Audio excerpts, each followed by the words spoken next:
ఏం చేస్తున్నావు బయట? ఎక్కడికి వెళ్ళిపోతావు?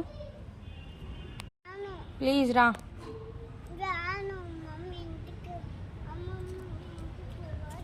వద్దొద్దు, ఆడ పిచ్చాడు ఉన్నాడు. దా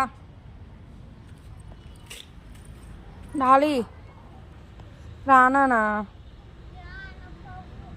రా ప్లీజ్, ప్లీజ్ నానా. వద్దు, తర్వాత పోదాం దా.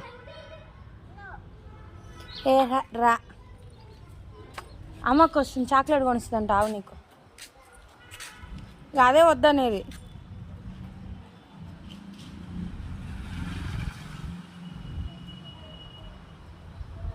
ఓయ్ రా.